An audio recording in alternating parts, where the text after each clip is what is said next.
Welcome to the Defense and Aerospace Report. I'm Fagam Radian here at the Association of the United States Army's annual conference and trade show in Washington, D.C., the #1 gathering of U.S. Army leaders from around the world. Our coverage here is sponsored by General Motors Defense, Bell, L3 Harris, and Leonardo DRS, and we're here at the Nammo stand to talk to Morten Brandtzæg, who is the president and CEO of this great Norwegian company. As I think you guys like to say it, the most influential $600 million company on the entire show floor.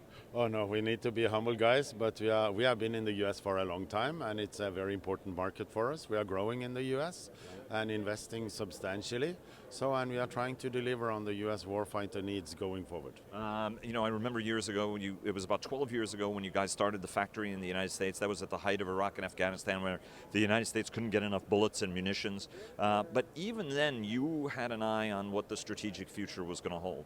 And I remember that when those bullet sales and everything declined, there was a lot of concern in the industry, but you said, look, we're going to continue to focus on technology, all the discriminators, on increasing range. And now guess what? We're in a great power competition mode, and everybody is interested in some of the kind of capabilities you've developed over the years. Talk to us about the systemic approach you had and how what you developed, including that very, very interesting missile we have hanging over us, including this artillery round, how that appeals to the United States at a time when General Rafferty, in his cross-functional long-range precision fires team, is trying to extend range circles for the U.S. Army. Yeah, well, some years ago I was quite vocal that the industry had to spend some more money on R&D because we have to, the development circles on R&D is going faster and faster. The military is adapting commercial available technology, and we need to make it to militarize it. We have spent since that a lot of money on R&D, being focused that we do need to see a new type of ammunition with more penetration, more energy. We need to push the boundaries even further for the next possible conflict. And that has paid off for us. We have been listening very carefully to the US government when they talk about long-range precision fire.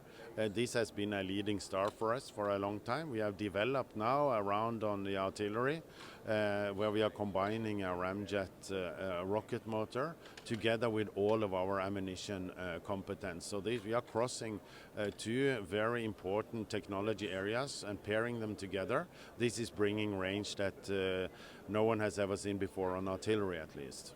Yeah, I mean, it's extraordinary. I mean, you're getting into more than 150 kilometers.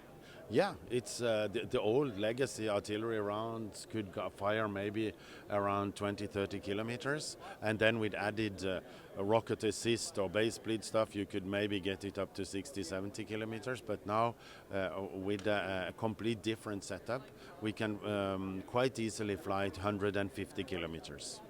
And talk to us about the rocket, because now you guys are, and for anybody who knows, Nammo was the rocket motor supplier for the AMRAAM since the very beginning of the program. But talk to us in terms of the longer range strike missile capability you're working on as well.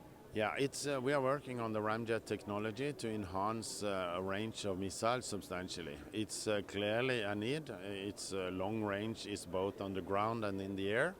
And that's a challenge for us because it's a limited volume, so you need to shift to a new technology. And then typically ramjet or scramjet are those available to us. The ramjet technology is slightly slower than scramjet, but it represents a unique opportunity to get extraordinary more range than with traditional rocket motors, and we are pursuing that big time. So this guy on top here, this is a model illustrating what that will be in the future, what it will look like.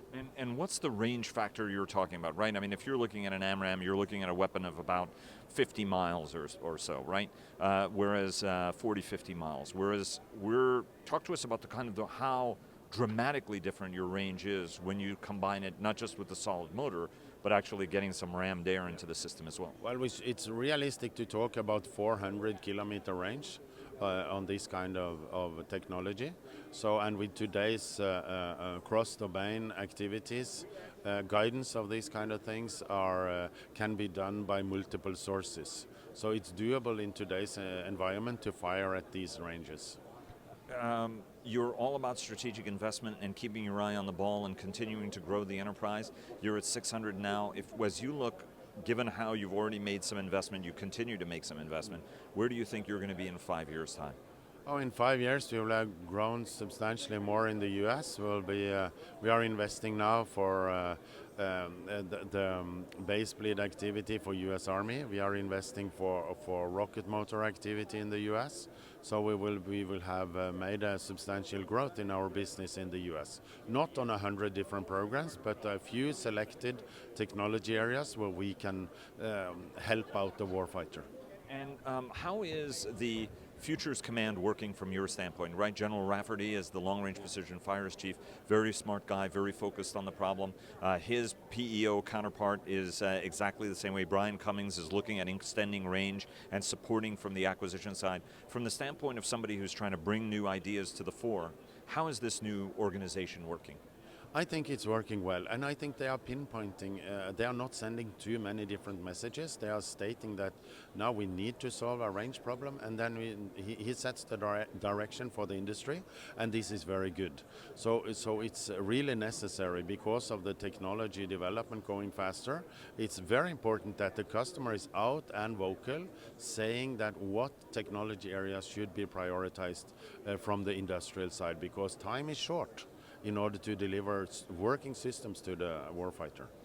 Do you think, and I should also point out that the Secretary of the Army spent 20 minutes over at your stand, which was pretty amazing. So I'm going to ask you what he was asking you insofar as you want to discuss that. What's the key to getting volume production, Morten? Because every single nation is looking to very rapidly fill inventories that are depleted in many cases. We historically, as Western nations, don't stockpile vast, or at least haven't since the end of the Cold War, stockpile vast ammunition. It's more expensive than the older stuff was. And so at the end of the day, every time we have a conflict, we have to have factories running 24/7 to try to catch up, as was the case during Iraq and Afghanistan. What's the key to being able to get that kind of volume production? Because at the end of the day, these are still very, very sophisticated products. Yeah, and it's so you must not be good in development. It's critical to be extremely good in production, meaning that in the future the IPR is as well in the production procedures than as it is in the product itself. So mastering the production problems with it will be the key to solve mass volume production in the future. So and this has taken us in Nammo more than 40 years to be good, stable, high quality producers. And we need to have an attitude where we can always get 1 millimeter better every day. It's unless you have that attitude and always want to push yourself, it won't work at the end of the day. So you think that do you think there has to be a dramatic expansion in production capability, or is the existing production footprint sufficient to actually be able to get the kind of volumes that we would need from even a deterrent standpoint, given that the adversaries are putting a lot of money and actually building stuff at volume and scale? I think we need some increase in volume for sure. The industry has to take its share of the increase and to be willing to invest to take on that volume. We need also to see cooperation between Western nations to have that volume capability. We can't do everything in every nation, not possible anymore.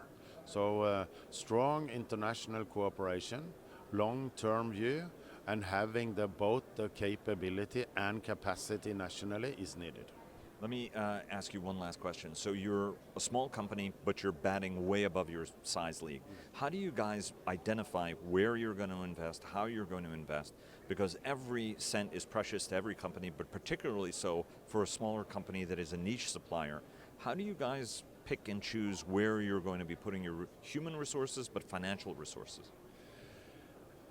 I think it's, well, if I could have just one formula for that, I would definitely keep it for myself. But I think it's there is no doubt it's about having a customer focus and listening to the customer very carefully. And then going after, rather be a niche company than going broadly after everything.